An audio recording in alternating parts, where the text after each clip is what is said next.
While enjoying this presentation, please consider becoming a museum member, making a one-time donation, or a tribute gift in honor of someone important to you. Use the QR code here to do so. Thank you.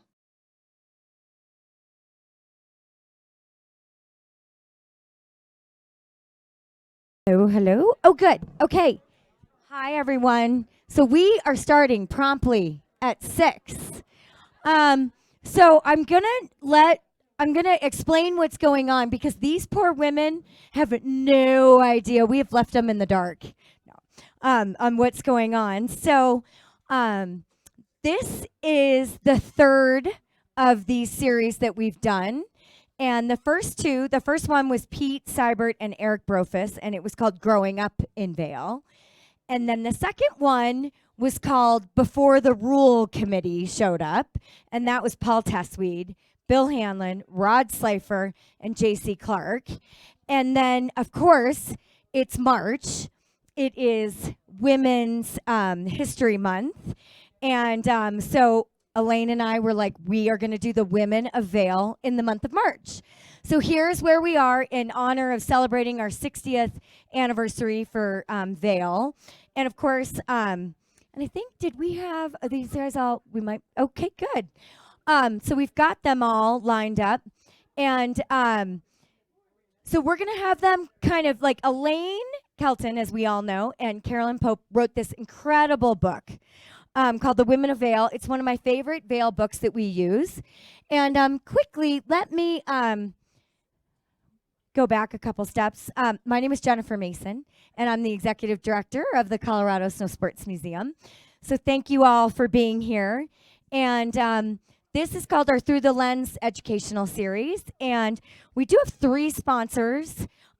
We have the Town of Vail. Yay, they give us this wonderful space. Yes, wonderful Town of Vail. And then Alpine Bank and Westville Liquor Mart. So please frequent Westville Liquor Mart. That they are wonderful to us. So that's so great. So this is the last of these, this one. So thank you all for being here. And what we're just going to do is these microphones are both hot, which means when you're talking to them, so don't talk over each other. We're going to have these girls, ladies, women talk for the next about 45 minutes telling all the stories. This could go on for hours. And then we'll open the floor to questions. So just keep in mind, if you throw something out, we are recording this because part of our mission is to preserve the history. So we're recording these. In 20 years, 10 years, 15 years, we're going to be so happy we have this on recording. They can't hear your question. So don't just, if you want to bring something up, just raise your hand and I will make sure that somehow we get a microphone to you. So it's just hard because then in the recording it won't sound so great. And I also want to thank all the volunteers that are here, Ron and Mary Jo and Aaron Hall. And of course, we have a wonderful staff, Holly Cole, Diana, and Ashley. And Dana Matthews is down in Denver. We are an all-women staff, and then we have one token volunteer male, Ron. Yay! So I'm going to stop talking, and I'm going to introduce Elaine, and then she will introduce these wonderful women that she brought together, and she knows them so well. Is this on? It's on, yeah. Yep. And the closer you talk to it, right up there, right on your chin. Right up there. Yep. Thank you all for coming, and I think that the stories in the room are seated in front of me. Center? Gotcha. I think that the stories that we're sharing are of equal merit to each of yours because each of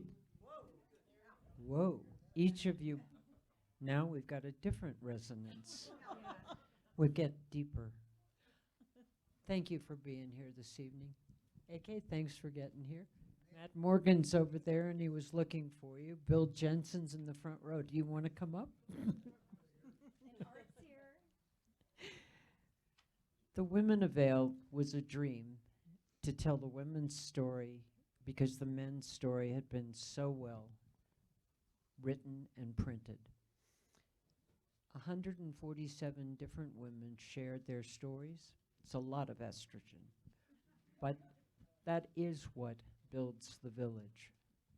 It took adventuresome women, curious, dying to ski, looking for the world's best ski area, which we were sold through and through about as we came down from Jackson Hole to learn.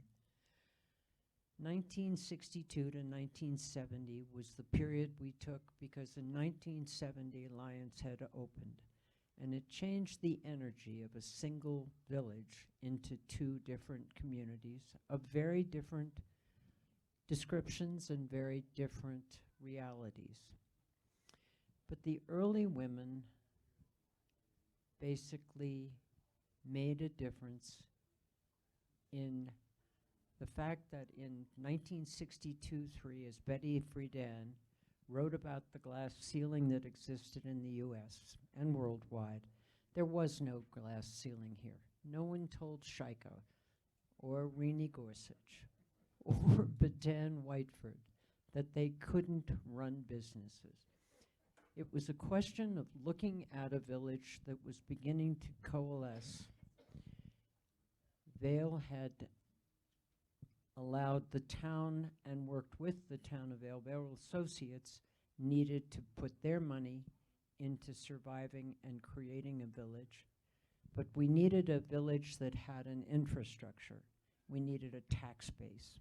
We went to Home Rule Charter in 1968-69, and it enabled the village to, the town, to become a town. For me, I came to Vail married to Gary White from Philadelphia. We grew up together. We had a couple of kids, a third one after we built the Ramshorn in 1967. There were still no paved roads, dirt streets, puddles all spring as your kids came traipsing home from kindergarten, and very few trees, ironically. I think we did midnight raids not just for Christmas trees, but we replanted an awful lot of aspen and evergreen. And as you look through the village in the fall time, you will see pockets of, the funniest thing is the aspens in one section of your property will turn at a different time than the other aspens because they came from different root structures at different parts of the mountains. The town itself was an adventure. In the formation of a village and of a government, we learned very quickly what it takes to run a community. That you truly looked around Vail, and it was anyone that was there. It was a question of what do we need, how do we acquire it, how do we build it, and we divided up basically what we were doing. Gary and I built the Ramshorn Lodge. We needed a kindergarten, so we did a Montessori preschool there in the basement. Somebody else picked up and said, okay, we need restaurants, we need hotels, we need services, and it evolved. And it evolved amazingly like that frog you put in the petri dish and raise the temperature every day. Every so often I am thoroughly amazed that we've grown this big, this sophisticated, and meet the needs of this community. We have medical facilities today that are world-class. We always had a world-class mountain. We have educational facilities that aspire to be world-class. We keep changing those models. But we do. We meet all of those needs. And I look at Jackie and Batan and Patty and Pia and Karina Mueller, people who've been here as long as I have, and we each have a story. Jebbie jumped right in, started teaching skiing, and is here today. Carolyn, it's your turn. Well, I don't have as much to say as these ladies because I wasn't here in those early days. I was fortunate enough to know Elaine, and that's where the book came from, was one day when I don't recall who had passed away. And we were talking about all the men between Pete and Dick who had written these books, and we were given about 5 pages in The Inventors of Vail. And it was such a disservice. And it's what Elaine was saying as well, is that you look at a lot of the communities around here, their ski communities grew up as mining towns, or they had the infrastructure first. And you look over at something like Copper Mountain, which is never developed, and a lot of the places never have. And for me, I'm basically Vail's age. And having the opportunity to interview these women and think about what they gave up, where they came from. The class and the level of the women who ended up here. You know, I think about Blanche Hauserman, Christy Hill. I think about her, you know, being on the cover of 2 different Life magazines and a model, and come here and she'd tell stories about the mice that would get into her sleeping bag at night because they couldn't keep warm. Or, I mean, so many amazing stories of women who had balls bigger than the men, and that they came here and were able to do what they did. And I question myself, and I consider myself pretty adventuresome. I don't know if I would have done it. And I take my hats off to every woman who came over Vail Pass at the time on Old Highway 6, stopped here, and stayed. And, you know, you look at all the infrastructure with what Elaine's talking about. You know, the first store was Bunny Lang Maid and Christy Hill, Blanche Hauserman. And the restaurants and the bars and the schools and the churches. And, you know, I think about Marge Burdick with Larry, who built the Red Lion, and the first hospital was right downstairs with Flo Steinberg and Dr. Tom. And, you know, Christy would tell the stories of when people would come off the hill, they'd run up and down the street and pour booze down their throats because there was nothing they could do when they were lying there on the stretcher coming down from ski patrol. And then you look at what we've turned into. And if the women weren't here, Vail would not be here. Vail would be a Copper Mountain. Vail would be a ski area that people came to and skied at. It would never have turned into what we have here. And I take my hats off to all the women who gave me and the future generations this amazing place. And it's so important to keep these stories alive, because if you go out and ask people, Red Lion, tell me the story behind the Red Lion, tell me the story behind this, they have no clue. And these stories need to be kept alive. And I'm so thankful for Elaine that I was able to be a part of this and meet these amazing women.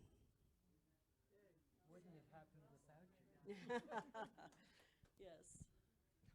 Next. Hi, I'm Annette Rappa, and actually Annette Dixon Rappa, because I met my first husband here on the mountain. I came to Vail. I came to Vail and skied the first winter. It was available, 1962. And I thought, oh, what a great place. And so then I came back in 63, but I had been skiing in Aspen first, and then we come over to Vail and ski for a couple of days. So in the long run, I was from Lansing, Michigan. I was going to school at Michigan State and working in a restaurant, trying to pay my way. So I had a friend who said, okay, let's go ski bumming. I said, okay, let's go to Aspen. I said, oh, we jumped in the car. Took us 5 days to get here from Michigan. But anyway, so while we were in Denver, we kind of went into the Brown Palace, and I was on we were on the elevator with Charlie Gershbach, who was part of Vail. And that's how I met Charlie. And he says, oh, come to Vail, you know, but this is a new place. We were up there. So we had dinner with Pete Seibert and Charlie Gershbach and Bob Parker. I mean, they were all at this table. We're going, I don't know who these people were, but anyway, so driving up, I said, well, I'm going to Aspen. But anyway, my girlfriend says, okay, let's just stop in Vail and see what it's all about. So we stopped. Well, end of story. I've been here 60 years, so here I am. Got a job. I worked at Pepe's that first winter, and we, you know, I worked breakfast, and then I, you know, worked for Shika and Pepe. And we'd hit the mountain at 10 o'clock after we got through and skied all day, and then we'd go back and work dinner, and then we'd hit the casino at night for dancing. Yay! And you know, we were young, we could do it, you know. Today, I could not do it, but anyway, so here I am, and later on, you know, the one thing I enjoyed most about being in Vail in those early days, I don't think I'd like it if I came today. I don't know. It'd be just too overwhelming. In those days, everybody was friends. Everybody, you knew everybody in town. I mean, there wasn't that many people in town. You go to a party, everybody's there in town, you know, you knew everybody. But it was, our kids got married, we raised our kids. Actually, Bridge Street raised our kids because that's where they hung out when we were working. And so anyway, as the years went on, I was glad to be here to watch it grow. It wasn't as devastating as it would be if you came, you left, and came back 10 or 20 years later. It would have been very devastating. So I got to watch it grow, and here I am, and very, very happy that I came when I did, because skiing was amazing. Just very few slopes, but powder was great, and we could. So it still is. So anyway, that's my story. Shirley? I'm not very good at this, but I guess you can hear me. I came to Vail because who would be the instrumental guy? First of all, Dick Bailey and Doris Bailey. My sister was Doris Bailey. She married a man named Dick.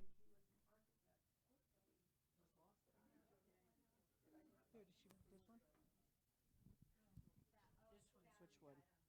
Battery died? It takes a woman to blow the microphone up, huh? Sorry about that. Here we are again, always women. Anyhow, Dick and Doris came out to ski, and they skied Aspen, and then they came back to Vail, and Dick said, well, I want to go in there. And they drove back, and this was like in 60, it's when you first opened, whatever year, 64, 63, 63, it might have been, because they came back. The short of it is they stopped with their friends. There were 6 of them. They had some of the best skiing they ever had in their life, and they had really fun times being there. They went home to Cleveland, Ohio, and they both quit their jobs. Fitzhugh Scott, well, what Dick did is he wrote a letter. Fitzhugh Scott had a note on his door. The blue door, which used to be on Bridge Street, said Fitzhugh Scott Architect. And Dick put a note on that door that said,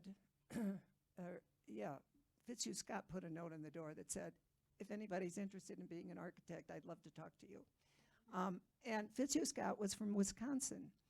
And so he was opening an office on Bridge Street. And so anyhow, Dick wrote to him and he said, you're hired. Come to Wisconsin for 2 weeks and see how I do business up here. And Doris and Dick both sold 2 black Volkswagens and drove a station wagon out here in those years, whatever, 63, the first, second year it was open with skiing. And they lived in the Vail Bridge Chalet, which to my knowledge, it was always said, I don't know if it's in anybody's book, but Doris told me, or Dick told me, that was the first bathroom in Vail that had plumbing.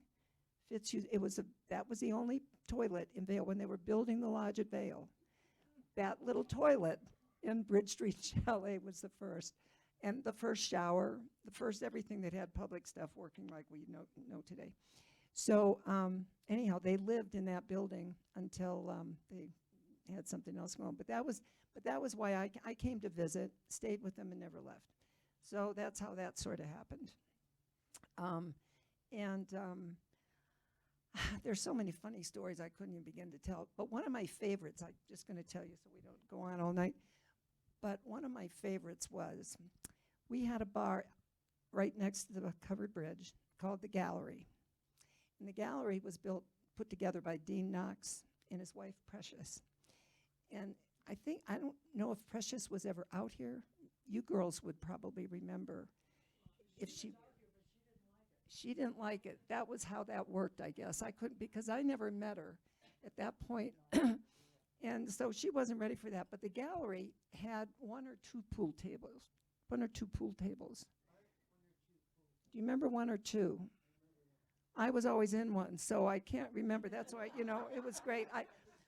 We played, yeah, maybe that's it. We played pool all the time there, but my favorite story was in the spring, mud season, as Elaine described beautifully. We would go hiking in the mountains, okay? It'd be so exciting. We'd come down, we'd fall into the gallery bar for, a little libation to clear the dust out. And all of a sudden, the ticks would fall off of everybody. We had they started tick races. On the gallery bar, the bartender would light them up with a match, and we'd have races go from one end to the other. People started betting, the bartender, it was one of the funniest experiences I'd ever had in my life, and it was still funny to think about it. Anyhow, that's my funny story for the early years. Anyhow, never left. It did leave, in and out. Right now, I had twin girls. I had 4 children. Anyhow, I have 1 twin in Denver and 1 twin up here, and I'm back and forth, and Annette still lives here. So between the twins, I'm living with that one and living with this one and, visiting with her from time to time when whatever, and so I'm back and forth. And I love it, and it's fabulous. And everybody, we all had such a good time. There's nothing like it. Oh, well, you were busy. You were busy. You were busy. You were building a building, and you had a husband. I was still single. You were married then. Yeah, well, not me, And yeah, we did. It was fun. Anyhow, and there wasn't much to do. Literally, Bridge Street was a mud mess, always. And so you had to get out. And so we climbed in, the mountains, and we'd come back. Those things were awful. And all you had to do was walk across Route 6. We had no interstate, of course. You walked across Route 6, and you were in the mountains, and you start climbing up what is now sandstone and all that area. It was so much fun. We used to shoot rifles. I learned to shoot a 30-06 up there. And, it just, all those interesting things happened. It wouldn't happen in today's world, I don't think. Yeah, you can't find a lovely place like this. It just evolved with fun people. Oh, well, there's so many stories. And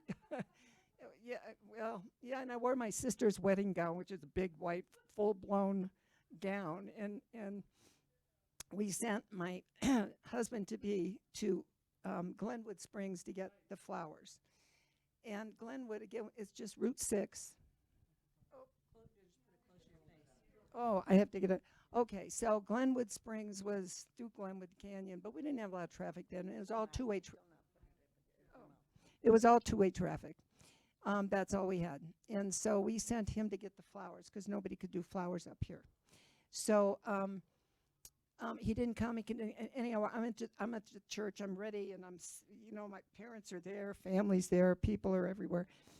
The pianist was Sissy Dobson, bless her soul, and she was the wife of John Dobson, who started the Covered Bridge store, and she was our organist in the little church in Minturn that is now, what's it called? No. I was married in Holy Toledo. Oh, that should be good for something, right? I didn't think about that. But that was the wedding. And anyhow, George didn't show up. He didn't show up. And then finally, the organist was running out of things to play. She kept hearing the same thing. I was sitting in the back of the church. My father just about died. I finally said, I can't do it anymore. And I said, does anybody here have a cigarette? And I remember I had this Vail and all this stuff. And I said, but there was a table. And so I lit up a cigarette, and my father just about, anyhow. But there were a lot of funny stories about that. And then it was a German custom, apparently, to kidnap the bride. And all of a sudden, I was kidnapped. And we went to Jeff's Cafe which is now the saloon in Minturn. I'm in the wedding gown, and here I am at the pool table.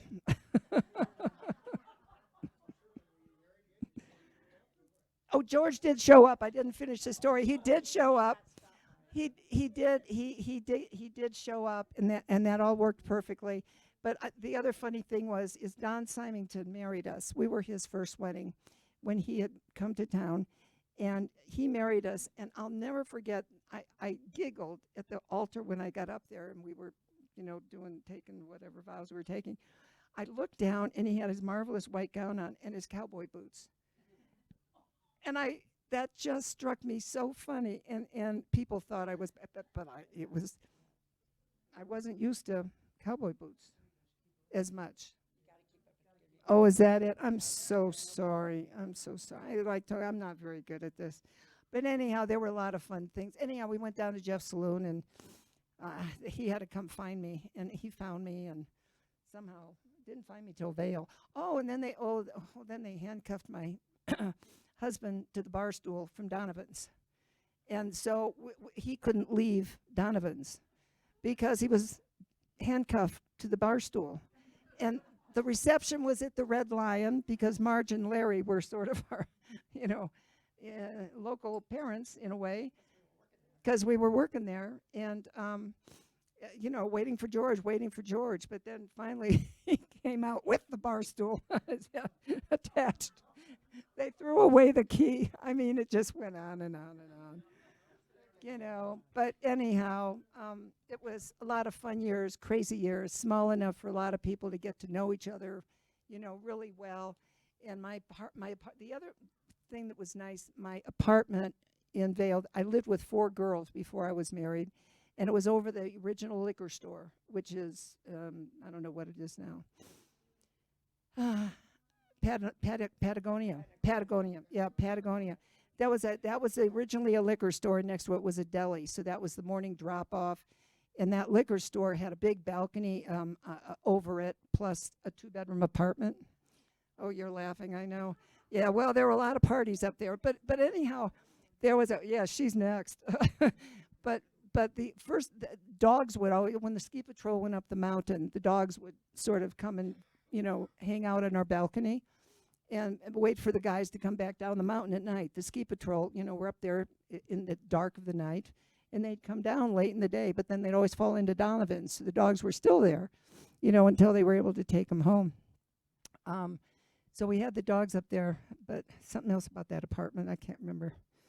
But it was the ideal place to live. It was right across from the Casino Vail, and I mean, it was perfect. We had the bar across the street. It was the best. And that was Baton and her husband at that time. It was just, they had the great entertainment. We'd have the Irish Rovers in there. They got so many people. It was so much fun. Vail was cheer.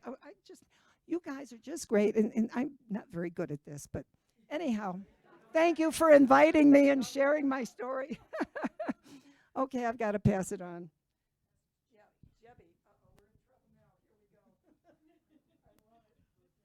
I've never talked to one of these either. So, is this good? Okay.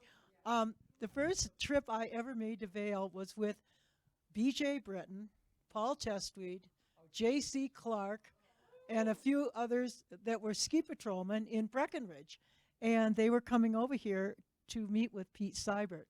And I went along for the ride. I thought, why not? So he took us up the mountain. It was in the fall. And drove us up in a truck and was showing all these experienced ski patrolmen this incredible mountain. Well, I was such a bimbo. I was a California bimbo at that point in my life. And I just went along for the fun. And ended up, they all decided they were going to leave Breckenridge and come over here and be on ski patrol. And there were a ton of really wonderful original ski patrolmen on Vail Mountain that everybody was friends. And Joel Fritz was another one of those that was in that group. And so we all moved over here for the early days of Vail. And I was a really crummy skier, but I went along with the boys because that was the thing to do. They were fun. And John Donovan and Phil Lamantia had the deli. And they lived upstairs in that same apartment that Shirley was talking about. What?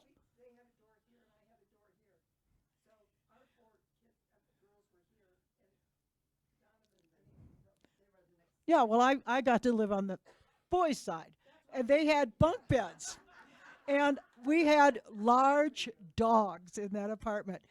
John Donovan had a big, huge St. Bernard named, I think it was Brandy? Bandit. And I had a big Malamute Husky. And they would sit on that balcony. And, oh, God, I mean, talk about stories on that balcony. There's a man in town named John Russell. Oh, my God. Well, you forgot about him? Okay. Well, John Russell had a girlfriend or wife, I don't know what she was, and he was not very faithful. Oh, okay. But he had a girlfriend too. And okay, so they both had a girlfriend and a boyfriend. And John Russell got caught one night by Barbara, I guess, and he ran right up Bridge Street, stark naked, in the middle of the morning. I mean, this was like first thing in the morning. She came over and hauled his fanny out of the apartment they were in. It was, I mean, this was something else. And the dogs were chasing him up the street. I mean, it was hysterical. And the bus stop was at the top end of Bridge Street. I think the post office was up there also, where Blanche Hauserman had her place. And there was a woman that got off this bus from, I don't know where. She was some fancy lady, and she had on a full-length fur coat. Well, Bandit saw this woman in this full-length fur coat, and he was on the balcony. I don't know how he got out of there and down, but he went down and attacked this woman, thinking she was a nice mate. In the middle of Bridge Street, this was. I mean, this stuff that just goes on and on and on. And being right across the street, living there with, I mean, all these guys, everybody, those guys would work their fannies off on ski patrol every day, and they would come and they would party until they dropped practically. They would come and crash in the beds, and there were bunk beds that were three high. So there were 3 bunks in each, and they were all the way around the room. And I think I had a top bunk. I don't remember anyway, because I was sort of out of the scene. But these guys would come in, and a lot of them had been at the casino, or they'd been at Donovan's or whatever. And I worked at Donovan's as a cocktail waitress. I would come stumbling in there after my shift, or maybe after I'd gone to the casino, after I'd worked a shift at Donovan's and been working all day somewhere else. I mean, all we did was work, it seemed like, and fortunately we were lucky enough to be able to be on the mountain the days we weren't working. But the guys would come in, and they would bring in, they had prime rib at the casino. They served prime rib, and they had all these bones left over from the prime rib. Every night I would go in the trash can, and I would get all the bones from the prime rib for the dogs. And there was nothing in the refrigerator in the apartment except beer and prime rib bones. Well, some guys came to visit, and they had to sleep in the living room. Well, they decided they'd check out the refrigerator. So they went in, and they found all these prime rib bones, and they started eating them. I mean, these are for the dogs, and I went nuts when I found out. Because here are these guys that this stuff had been literally pulled out of the trash can, and they ate the prime rib that was left over from the casino at that particular moment in time. I mean, oh dear. But anyway, I would like to give kudos to Elaine, because when I first came here, I was a swimming instructor mostly. I had taught swimming in California for years in the summers, and then I started coming to Colorado in the winter. And Elaine and Gary had the Montessori school, and they had a lot of really fun little kids that went to school there. And I don't know how it actually came to pass, but she asked me at one point if I would teach swimming at the pool at the Ramshorn. And I said, of course. So I did. I taught swimming, 3 days a week, Monday, Wednesday, Friday. And then that went on for 2 or 3 summers. And then somebody got an idea that if these kids could learn to swim, that I should probably teach them how to ski too. And I thought, well, ski school isn't going to like that idea too much, but we'll see what we can do. And Bob Gagney was the ski school director at that moment in time. So I contacted him and I said, the Muse and the Whites and I don't know who was all, were all, Gorsuch, no, I didn't have, well, anyway, all the founding fathers, kids that were that age were at the Montessori school and had the swimming. So then, Sage, yeah, Hamlin's, yep. Oh, there's so many. Yep, yes. And so they all decided that the kids should ski. And they were like anywhere from 4 to 6 years old. And I thought, oh, this is going to be very interesting because most of the kids that we taught were much older. And I didn't know where in the world they were ever going to find equipment for the kids. So I told Bob, I said, Elaine White at that particular time has asked me if we could start a ski school for the local kids. And I went, I'm not sure exactly how this is going to happen. He said, well, work on it, figure it out. So Monday, Wednesday, and Friday, this is what I proposed. The kids could come to ski school, and the afternoon kindergartners would come in the morning at 9 o'clock and ski until 11. Then the moms would come to the little hut that was over at Gold Peak at that particular point, and they would get the kids their lunches, have them go potty, get ready, dressed up for school, and then the bus would arrive. They would drop off the kids that had been in kindergarten all morning, and that another set of mommies would come and take care of that group. And in the meantime, they had dropped off the 3 and 4-year-olds. So I had 8 children in the morning that skied. Oh, Sheriff Slepper was one of them too. Joelle and the Gross, both, I've had all their kids, and the kids from the Tivoli Lodge that would be Buddy. And so anyways, all local kids. It was really fun. So I had them in swimming in the summer, then I'd have them in skiing in the winter. And with that, so we had 8 kids in the morning from kindergarten. Then I had the 3 and 4-year-olds in the middle of the day. And then they would get done about 1 o'clock. And then the kids that had been at ski school at kindergarten in the morning would come to ski school in the afternoon. So there were 24 kids, and 8, 8, and 8. And one story was really great. There's Colby Rickey, who was in that group. She was, I think she was 3.5 or 4. And she would come, and I remember her pink outfit. And she would get so hot.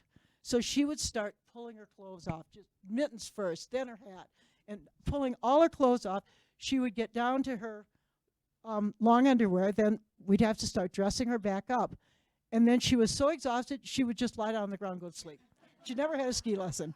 And TJ Rickey, her older brother, was in one of the kindergarten classes, and a classic story about him was in those days they had rear entry ski boots. And he was one of my best skiers. So he had fallen down up on Gold Peak, and we had come down about a third of the way from the top, and here's TJ on the ground, and I'm going, TJ, get up, put your ski on. He said, I can't. I said, oh, come on, because they all knew how to get on their own skis. They could carry their own skis up, put them on by themselves. They were very self-sufficient. And he said, so finally, long story short, I took off my skis and climbed up the hill to find out what was going on. TJ's ski and boot had come off. He was up there with one ski and his socks. And the other ski had gone down into a tree island. So I hiked all the way past the kids that I had left sitting on the snow, down to the tree island. I was in there up to mid-thigh, fished out his ski and boot. Then I had to hike all the way back up to get it on him. Well, I talked to his father that afternoon, and I said, this is totally not going to work. I said, he can't have rear entry boots and be skiing up on the mountain. I said, when this kind of a thing happens, I said, that's really dangerous for everybody. Anyway, that was just one story. So anyway, I have to give kudos to Elaine because she is the one that really got me started with working with these kids. And we had that program for many, many years, and it would run Monday, Wednesday, and Friday for 3 weeks. Then we'd take a week off. Then we'd start again the next month. And a lot of those kids now are on the patrol. I had 4 Olympian kids that started here in Vail, Sarah Schlepper and Chris Del Bosco, Toby Dawson, and there's one other. No, Sasha's none. Well, anyway, there were 4 kids. And a lot of the kids are instructors, have been instructors at the Vail Ski School. They aren't currently at the moment, but some of them are, some of them aren't. And then a lot of them are on ski patrol. The Chesbo boys are both on patrol. Sunny, Ricky, her last name is Corrigan now. She was one of the original kids. So I kind of grew these kids up like they were my own family, because I'd have them 3 days a week for sometimes 4 years in a row. So it was really, really fantastic. And coming to Vail in those days was hysterical, because everybody knew everybody, and everybody knew everybody else's business. So you didn't get away with much, and boy, I'll tell you, a lot of stuff went on in this town. It was really fun. The lodge at Vail was my first job.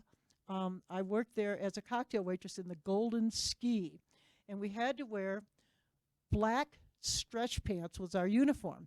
Well, they gave us housing in a place called the Mellencroft House, which was down on Beaver Dam Road. And Beaver Dam Road was a mud hole about up to halfway up your calf. So we'd wear tall boots, and we'd walk from the Mellencroft House to the lodge at Vail to go to work. And the boots frequently would come off, and you'd fall down, and here are black stretch pants covered in mud. Then you'd have to go in the restroom and scrape off all the mud before you went to work.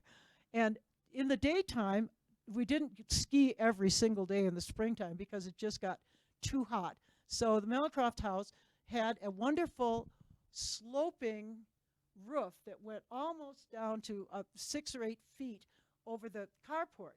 So there was a lot of snow that year, and the snow would slide off, and you could walk right up the snow onto the roof. So we'd sit up on the roof, sunbathing in the springtime and drinking Fresca and rum, and then we would get dressed and go to work. Well, a couple of times the sun was so intense that wearing stretch pants over your sunburned legs was pretty grim.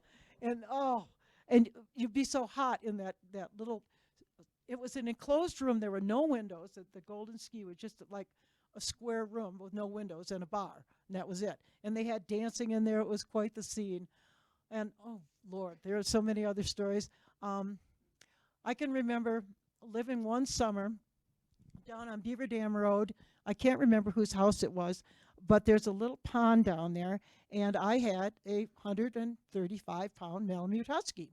And they weren't real keen on me living there with a dog, but they said, okay, you just have to make sure that the carpet's clean when you leave. Well, somebody decided that I should have some ducks for a birthday present because I had a pond. And so they brought me 6 baby ducks. And I was very protective of the ducks. And I had this Malamute Husky who liked those ducks a lot. And he would jump in this filthy pond, I should say, and he would go out and he would catch a duck and bring it back to me. But he never killed him. He thought they were his babies, I guess. I don't know. And consequently, the carpeting got quite trashed in that little apartment, and it was a quite light color, like a light gray. So when the people came up, they were not real pleased with me.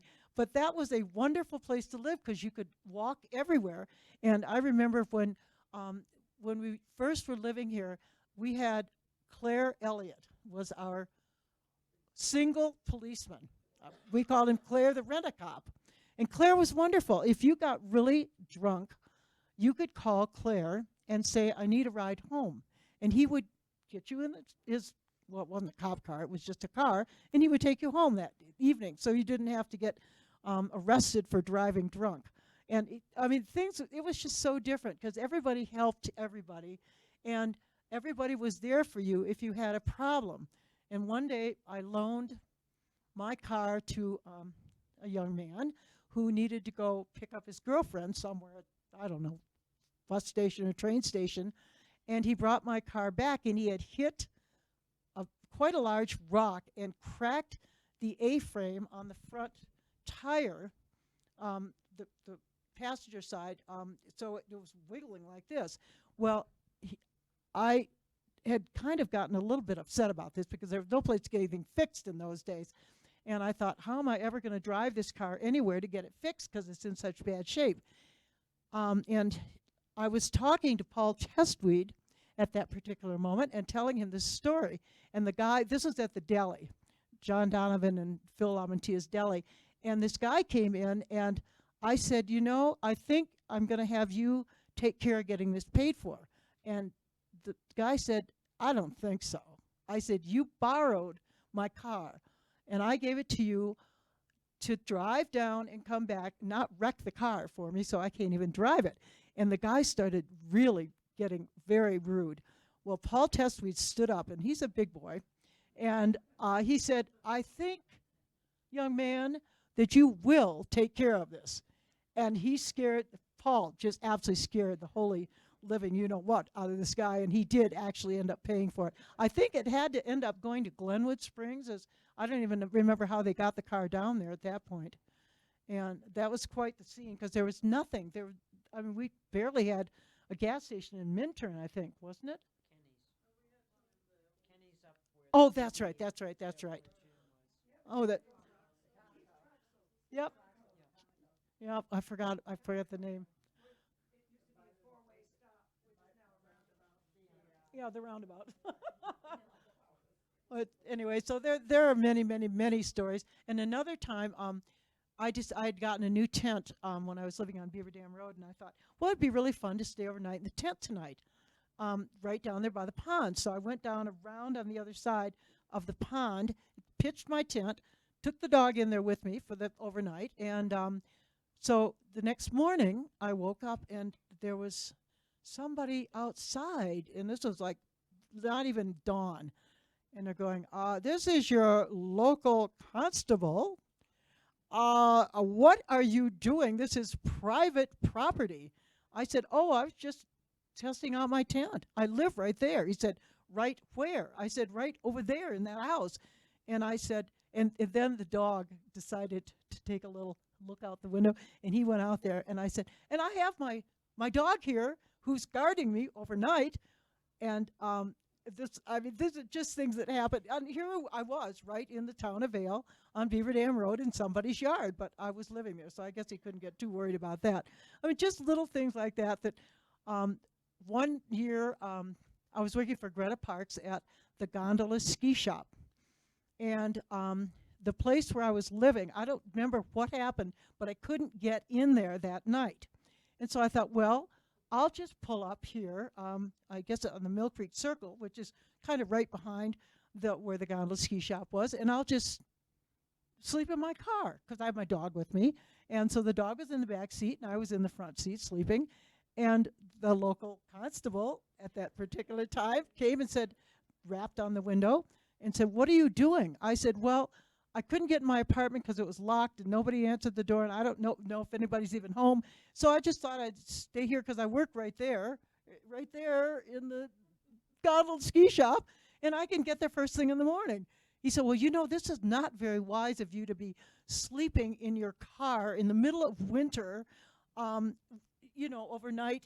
You don't know who could be. A bear could come and tear your car apart because I had a convertible. And I said, well, no, my dog's in the back seat. And he got up. And, I mean, these are just stories that go on and on and on. And another time, my dog was chained to my car over at Gold Peak because I couldn't leave him at the house all day long. So I would chain him to my car, my convertible, and I would park in that little, it's right next to the tennis court there, that little half a block long, and he would be chained there, and I would go out at lunchtime from ski school, and I would go over and make sure he had water and everything. Well, one day I went out, and he had disappeared. And I was panic-stricken. It was right around Christmas. I thought somebody stole my dog. Well, my dog liked to sleep on top of the convertible because it was nice and warm and sunny, and he could see everything that was going on. He went through the roof into the car. And it was like Christmas week, and ski school was very busy. So I thought I had to fix the car because I couldn't have snow coming in. So I got all this plastic, and I took duct tape and taped it on the windows. And then I couldn't get in the car because I taped, it was just a nightmare. But all the kids would like to come over at lunchtime too and see my dog. And they would bring, treats for him and everything. So these are some of the lovely stories that back in the olden days when things were not quite as sophisticated, and you just made do with whatever you had at that point in time. So that's some of my history in Vail. And then I've actually ended up working for ski school for 50 years. And I've got 2 back-to-back lifetime passes if I ever wanted to do that. Yeah. So my next life, I'll have a free ski pass at Vail too. So back to Elaine. Jebbie, realistically, you could have been the entire book. You just... The only addition I would love to make is that Bob Gagney was wonderful to us, but part of it was the woman who ran the Montessori school was his wife, Judy Gagney. So we had a little on the inside working to get as much as possible and get Jebbie there. Yeah, she did for years. And thank you, thank you. Thank you, each of you. And questions from the audience? Anyone? Because there's plenty of answers up here. Okay, I'm going to play the devil's advocate. You got it. I'm going to ask all of you about healthcare up here in the 1960s. Were any of you injured, and what happened, and where did you go, and who took care of you?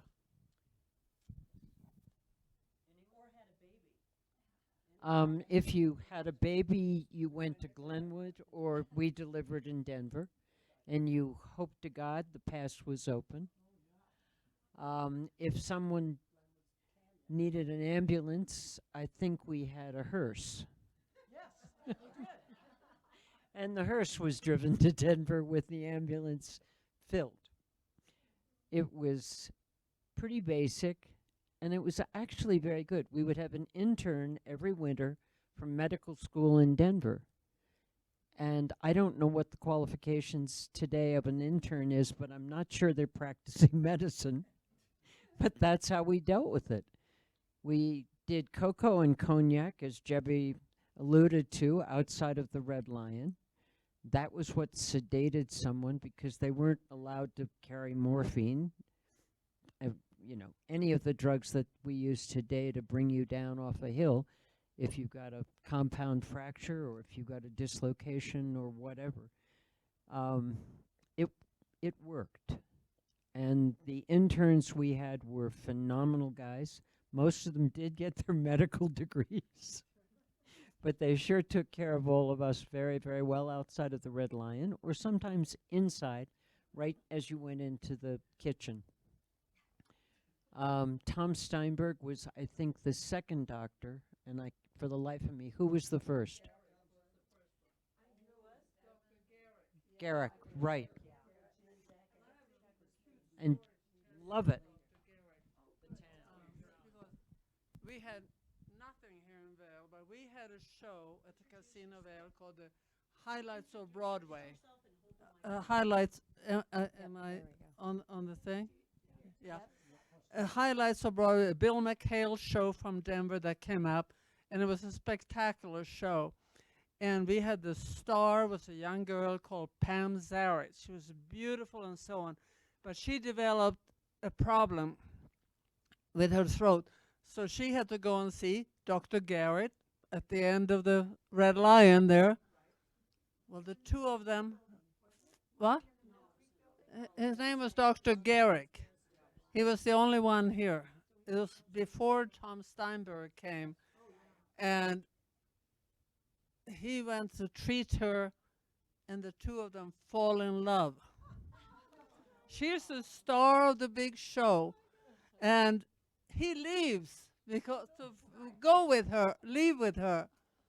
So we have no doctor here for a while.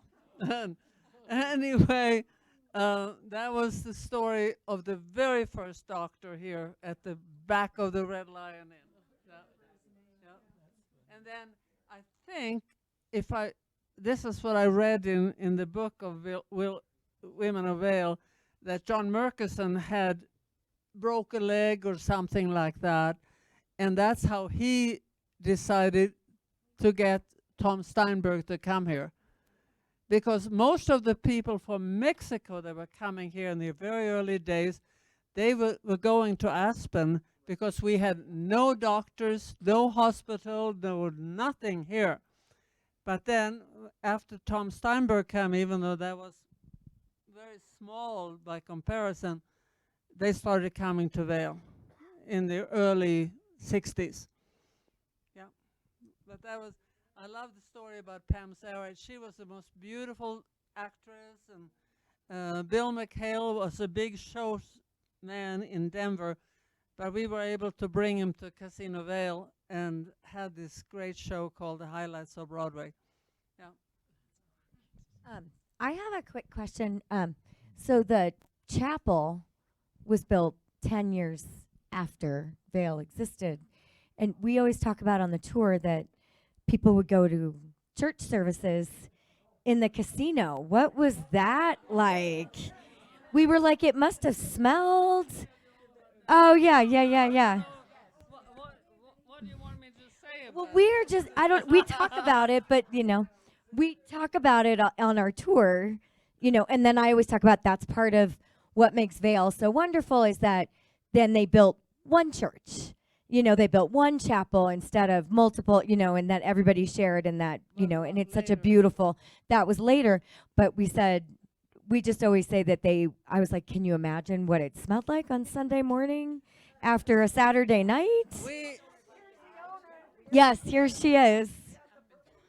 We loved Father Stone. Somehow, we had to go to Father Stone because he was the only one who had television. We had no television here, so we used to go down to Father Stone's in Minturn, and if we wanted to see a show.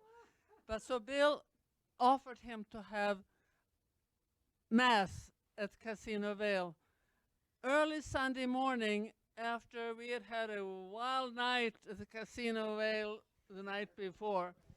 And as somebody wrote in the book that I just read this morning, she said, the Tan and I used to clean up the ashtrays at 2 o'clock in the morning, and then a few people were sleeping up in the rafters, and then we had Mass 8 o'clock the next morning with Father Stone, whom we all loved. He always skied in his green ski pants or whatever they were, and we all loved him, and he was just the most wonderful man. And we had Mass there for several years before the church was ever built. So he was great. But there are so many funny stories. I just was telling somebody from the book I read today, of your book, that Susan Fritz, who worked for us for quite a few years, she worked other places as well, she would bring her sleeping bag into the casino at night, and then we had all these tiers, and she would go up at the end of the night and sleep up there in a sleeping bag, and then the next morning the people were sitting there in our church, and she would be walking out with a sleeping bag. Because that was how she started. And she met her husband. She said on Bridge Street that I know they met because she was working for us at the Casino Vail. And it was a wonderful story, and they're still very much a wonderful couple. So, yeah, it's very special. Thank you. And then we get asked, or Bill Hanlon told me about, I don't know who would know this, there was no bank. No. So someone would go once a week to right, to get cash and like put the cash. I don't know if anybody bank deposits. I don't know here if you guys want to, if anybody knows any of that or. No, the bank was, the first bank was, At the bank. But not this bank. But no, this first bank, when the first bank came in, I did go work at the first bank. But the first little bank was right on Bridge Street in the where Hanlon's, it's yeah. where- Yeah, it was called Bank of Vail. I would say 68, 69, 68, 69. I don't know. I just remember having to go to Eagle with whatever deposits we had. Well, yeah, because that was the big bank. Because What year was the Crossroads built? Because First Bank, it was the Westland Bank that did the first condominium. Banks in Colorado would not touch condominiums because they didn't have any property under them.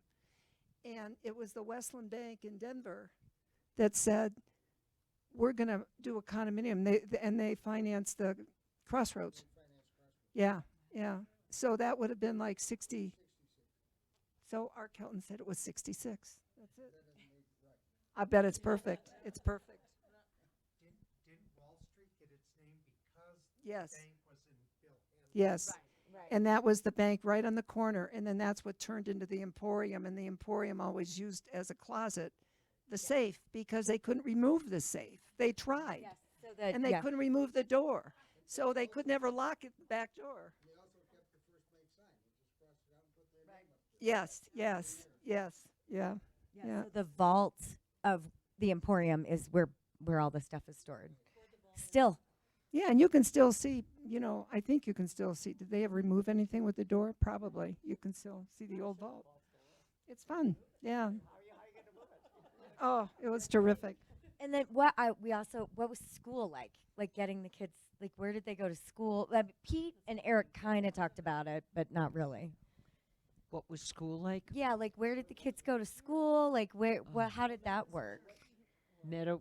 My kids went to kindergarten in the basement of the church when the church was Correct. When it started. When it started. kids in 65 and 68. Yep. And so Eric went to kindergarten in the basement of the church.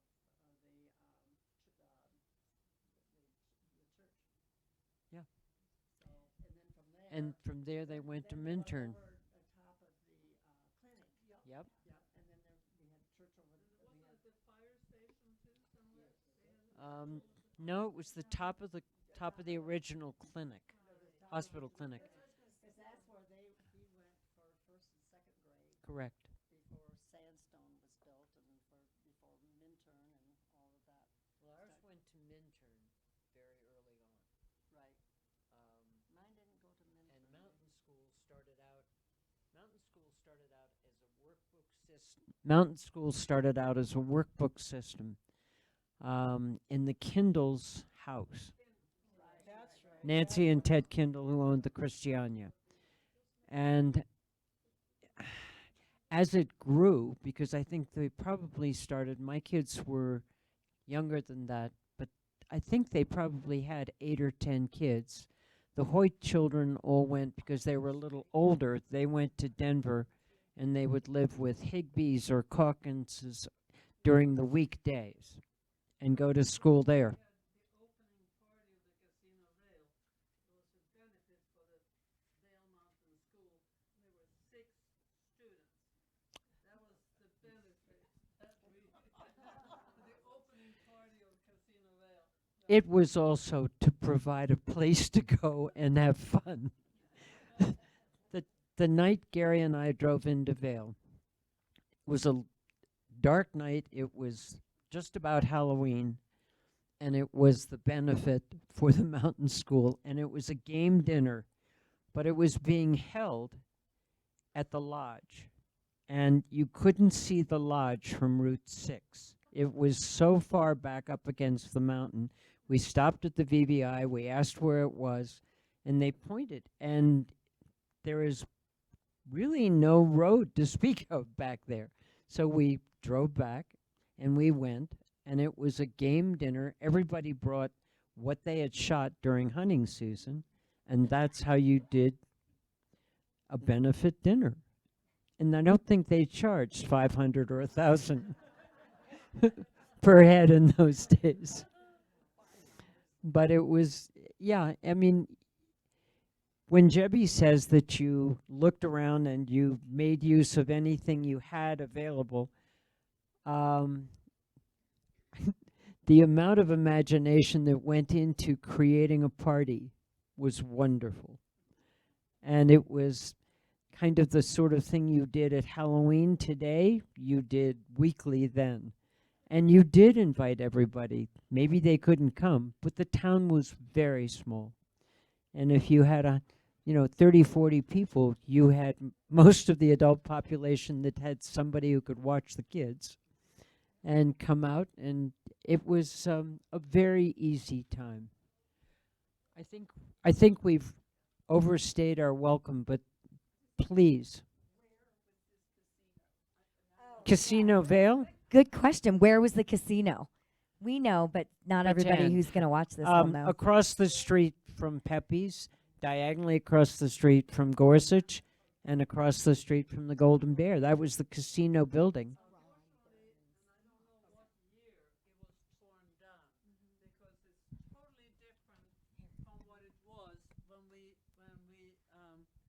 When we built it.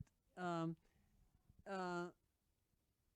I had left Vail for those years, so I don't know what years it was. It was built after, the reason it was called Casino Vail was because Bill had spent a lot of time in Kitzbühel, and there was Casino Reich in Kitzbühel, and he built it as an exact copy of the Casino Reich in casino in Kitzbühel. And unfortunately, I don't know what year it was torn down because I had moved to California. But it's where there's some jewelry store right there and Ron Byrne Real Estate. But the whole building, and we could seat 500 people in there, which was pretty big for Vail in those days. And it was a pretty spectacular place when I think about it.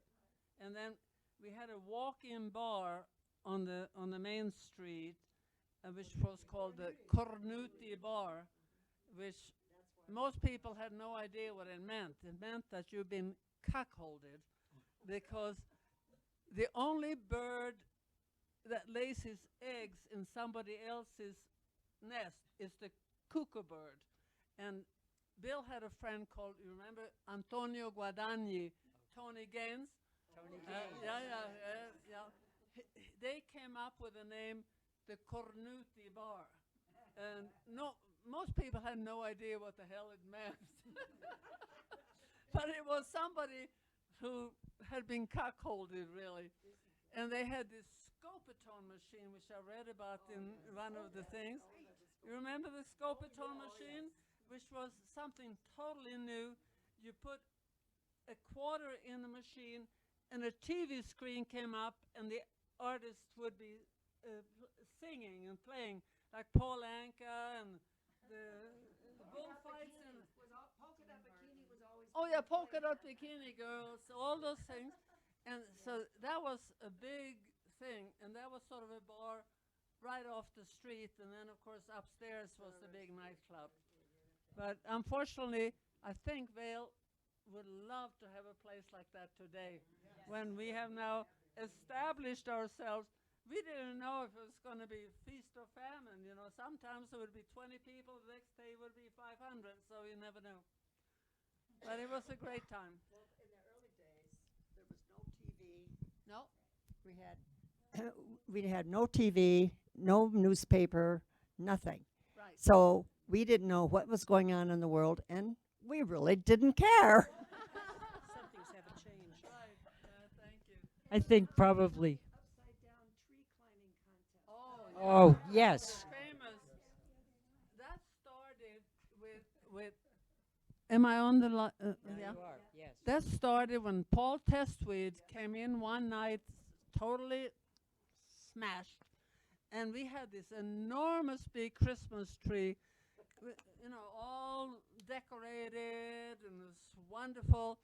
and Paul came in and started climbing up the tree, and all the accessories started falling up and stuff like that. So then Bill, my clever husband, came up with an idea. We're going to have an upside-down Christmas tree climbing contest, and we had these enormous rafters. And so after the Christmas season was over, he would put it up upside down and with a bell up there in the rafters, and then people would climb up and then drop down, and usually who won it was Pepper Edders. You remember Pepper? Edders? I mean, it was that nobody broke their legs or got killed. I'll never know. But it became an annual thing. And it was started by Paul Testwit coming in, climbing up our tree. Anyway. Casino Vail is the heart of our village, as far as everybody just sort of followed together. Yeah. That and Donovan's. The I It was a lot of fun there. Donovan being après ski. Absolutely. Yeah, Donovan, it was, well, then there's the ski patrol on one end of the bar and instructors on the other end of the bar. And Donovan would serve whatever, and they would have contests as who would still walk out standing. I don't remember how it worked out at the end, Jebbie. I never stayed that long, did you? Basically, I mean, everybody was such a mess. I don't know how they ever got up to go the next day. But they used to ride horses into Donovan. And in the Casino Vail, too. Oh, yeah. Oh, yeah. Down in the new canoe. I mean, there were 3 places they would bring the horses in. Yep, they did. I mean, it was insane. There were no rules in those days. The rules were Well, again, you have to remember there was no interstate. It was all Route 6, and we had a stable down the road, not very far. And it's sort of where the mountain school is, I guess, sort of in that area. Circle K, there it was. So,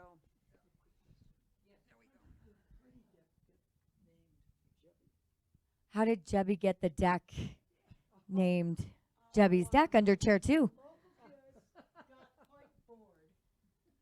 The local kids got quite bored skiing the Gold Peak route all the time. So I decided, well, there's plenty of mountain out here that nobody ever skis on in the trees.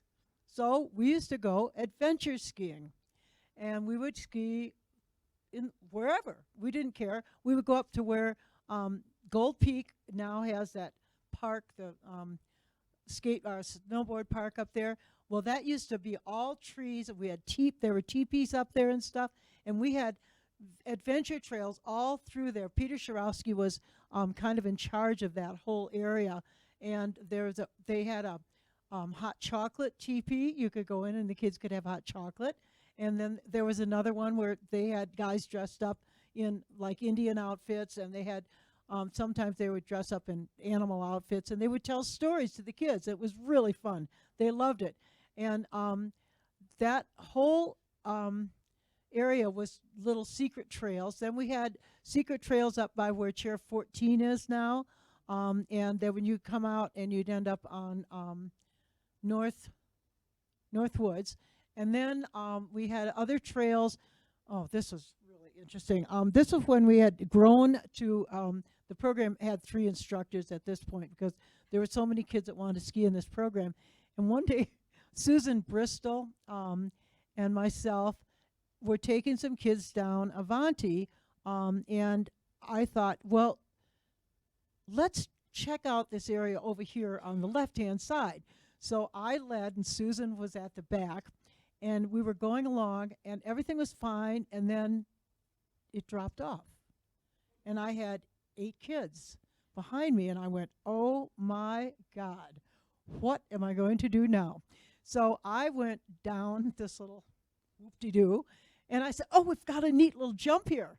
And so I said to Susan, I said, I'll stay down here, and you send them one at a time. So that's exactly what they did, and they all made it with no problems. They just came tootling along right over the whoop-de-doo, and we ended up over on, but we went from Avanti, we passed over to where Lion's Head is now, through the trees. And I mean, we just had adventure trails everywhere. Well, one of our favorites was right off the road coming down from Midvale, and it's called Chaos Canyon now. It used to be the bobsled, the luge. Well, before that, it was Jebbie's Adventure. And that was an adventure trail. We'd ski down, and then we'd just cut right into the forest part there and end up down on the road, the lower road. And one day a man saw us duck in there. It was a powder day. It was really nice. Lots of bushes, all kinds of fun stuff to dodge around, which we did. Well, this man wasn't quite as agile, and he ran into something. I don't know what. Maybe it was a tree stump or something, and fell into some bushes. And the patrol had a horrendous time getting him out of there. So then they decided to clear some of that area, I guess. I don't know. The next year, we were doing a ski tour of the mountain. They had decided to develop a children's mountain. And there was Peanut Peak up at the top of Lion's Head many years ago. And that was, I think Bruce Yankee might have been in charge of that. And there were all kinds of fun little adventures for the kids up there. And then you'd kind of make your way back over to Gold Peak. And my little section had been cleared that summer. And so it was called, they didn't know what to call it. And somebody said, well, that's Jebbie's Adventure Trail. So that was the name of it. And then the deck was right up above there. So that's the story of Jebbie's Adventure. Jebbie's deck. So it is, see, it goes by, these women were like, what are we going to talk about? I was like, oh, it's going to go by fast. I do think it's after 7 already. Yes, it is. We are running a little late. So it's 7, it's already 7:17. So those of you who I told you could make a 7:15 dinner reservation, I lied. But I first of all want to thank Elaine and Carolyn for writing that book so many years ago. It's so incredible. But then, and I want to thank Jebbie and Shirley and Annette for coming, because giving your time means a lot to us. So we'll have to do this again and again and again, because it's so fun. I feel like we've only gotten, as Bill and Paul said, we only got through the 60s. So they want to come back and do the 70s. So we'll talk about that. But yeah, so does anybody have any other like quick, fast questions? And we are recording this, so please tell your friends and family to watch it. Yes, Mary Lamb.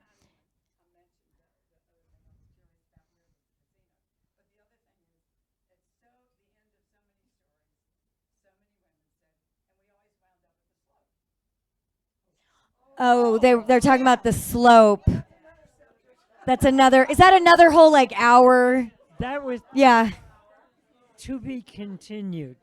The slope was Okay. at the head of Bridge Street, and they played movies, and it was awesome. But it was all carpeted. It had big pillows. It had undulating floor. You laid on the floor and watched old movies. Well, I just want. Elaine was talking about the slope. I don't know. Yeah. So there was no furniture in the slope. They showed old movies, and it had big bean bags and everywhere. Just big bean bags and pillows. Yes. The slope was actually here when I was here as a young girl. Yeah. So, but I just want to thank everyone for coming, and I really want to thank those of you who are museum members, and I want to thank Bill Jensen for being our sole board member here tonight. So thank you, and Hall of Fame member. So thank you to everyone. Thank you, everyone, and yeah, this is the last of our series for this year, but we're gonna do more and more and more because it's so fun.